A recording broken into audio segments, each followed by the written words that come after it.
What is up? Welcome back. Just Simply Sports here with me. I am Kaja. If you're new here, I welcome you. Like, subscribe, tell a friend, tell a friend. If you're not new, you've been here.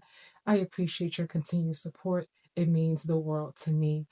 Now, I have to talk about Deion Primetime Sanders. I have to give the Colorado Buffaloes football team some love because they are continuing to prove the haters wrong. They are now officially 7-2 and on their way to the playoffs for the first time in God knows how long.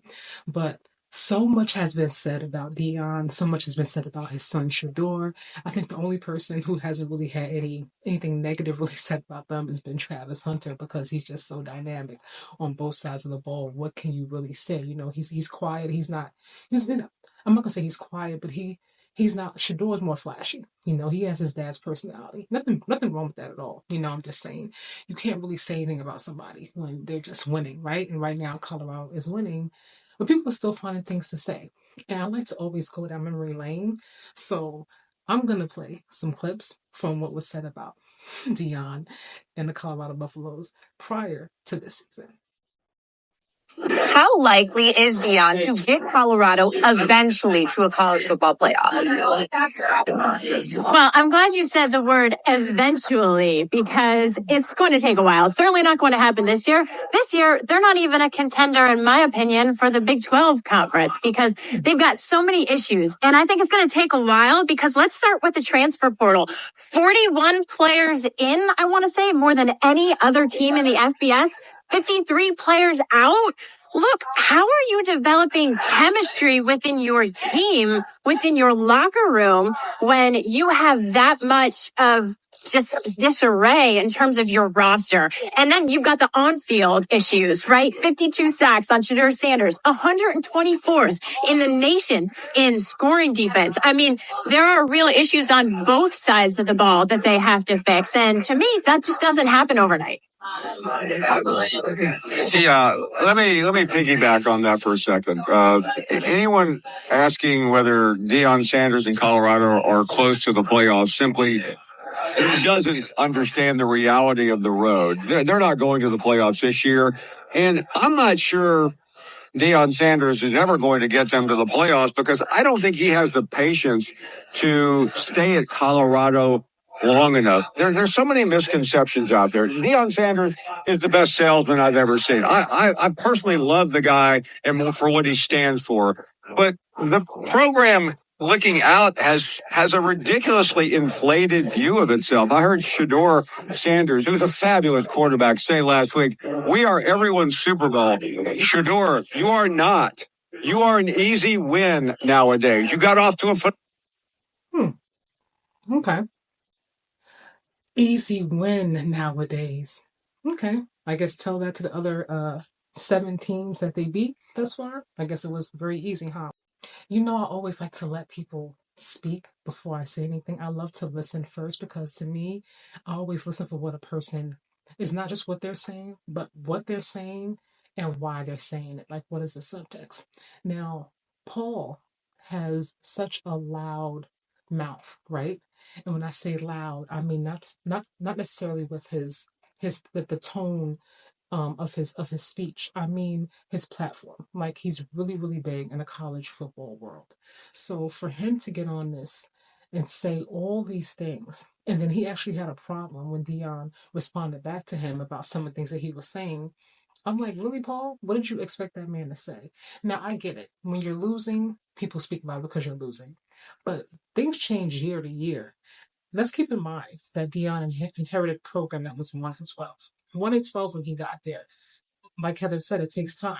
So, did anyone expect for them to go from 1-12 to playoffs the next season? I know I did. I'll look at any team, even NFL, and they're the top of the top elite, right? They pay millions.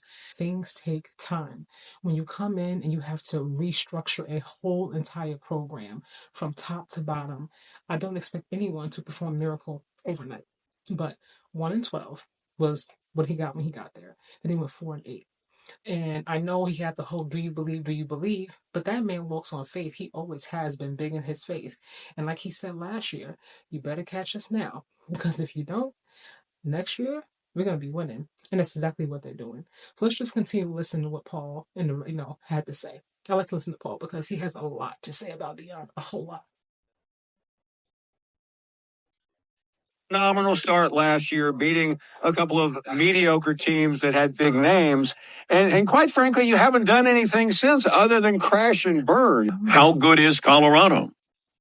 They're a lot better than the last time I was here, Dan, when we were both lamenting. Can they just win a couple, 4 games? It has been remarkable to watch, and maybe we shouldn't have been surprised when you have two of the 3 or 4 best players in the country. But they're not beating what I would call high quality teams, but they are winning. And they'll get a couple of opportunities. I mean, I think that what they need, I mean, they're in a bowl game, which is great, but now, I mean, they've got a very narrow path to the Big 12 championship. I wouldn't put my stamp on it right now, but the fact that it's almost November and they're still a relevant conversation piece as opposed to what they were last year, a freak show, I think is very. A freak show last year. Wow. It's so interesting. It's funny to me to see how his tone changes because when he was talking about Colorado and Deion Sanders in their program in the beginning of the season, he had a lot of conviction behind what he was saying. Now, this clip is from like end of October, right?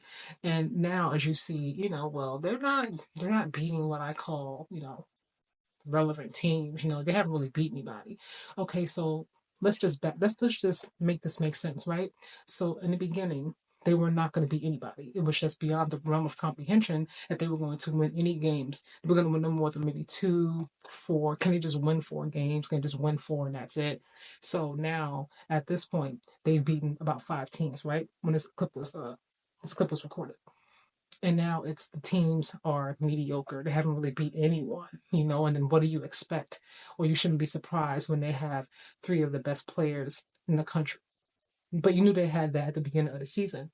You didn't give them the benefit of the doubt. Well, last year they weren't really good, but they do have Deion Sanders. They do have Heisman, obviously favorite Travis Hunter.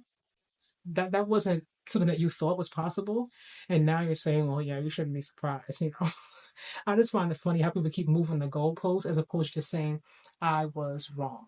This is why I never say never when it comes to people. I may not necessarily like a team or a coach, but I'm never going to say what someone can or cannot accomplish. I don't believe in that just as an individual. I don't think anybody has the right to tell someone what they can or cannot accomplish.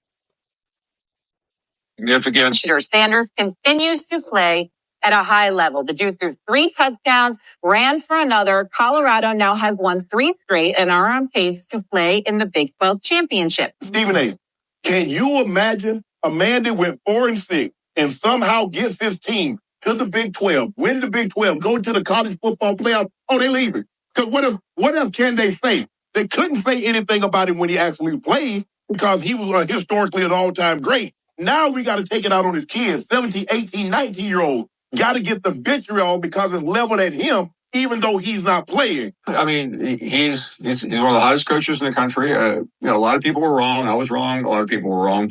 But that doesn't matter. That's who Deion is. He proves people wrong.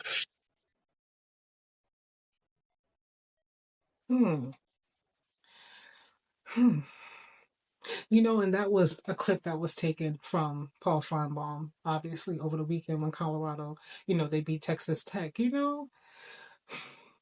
I have a hard time with people when they are loud and wrong, and when they are admitting that they're wrong, the energy is not met with the same conviction that it was met with when you were speaking down on someone.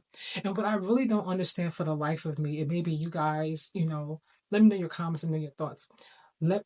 What is the issue with Colorado, Deion Sanders, Deion Sanders being great? What is the problem?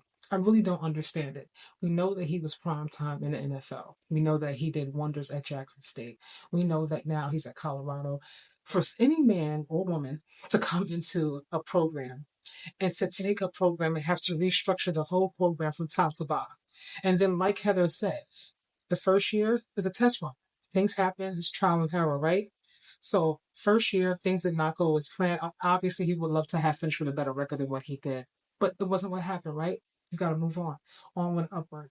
They had so many players that left, so many players that spoke bad about this program. They had some coaches that left, new coaches that came in.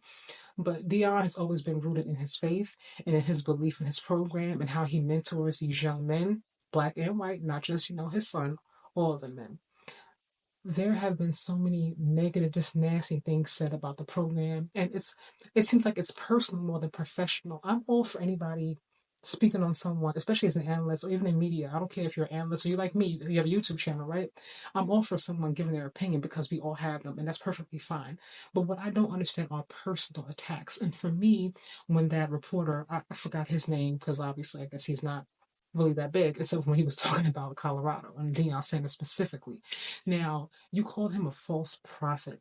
You said his program was rooted in fear. All of these things. Now, Jason Whitlock, who, by the way, has a very popular channel, every time I go to his channel, he's always putting someone down. And even now that they're winning, he was like Paul Feinbaum. At least Paul Feinbaum admitted that he was wrong, even if it was barely. He still said he was wrong. But Jason Whitlock is now like, well, they're winning, but they're not going to win the next three. They're not going to win the next three back to back to back. And if they do, I'll go to the championship game and shit them on. Just say you were wrong. Just say you were wrong. Or better yet, if you have nothing nice to say, then just shut the hell up and just talk about something else. Like, what is the purpose of getting on YouTube or ESPN just to down and degrade someone? And we're not talking about Deion and whether or not his coaching methods were great, whether or not you agree with them. If you don't agree with his coaching methods or how he goes about things, okay, fair. But why the personal attacks? Calling them a freak show and, like you haven't done anything. Oh, what? I don't know. I don't know, you guys. It just seems to me like when it comes to Deion in Colorado, it's so much more rooted in these takes and these opinions than just professionalism.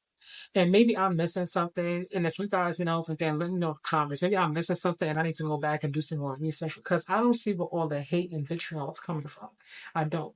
But what I will love is when they get to the playoffs and they prove people wrong again. I'm so excited to see what's going to happen. I really cannot wait.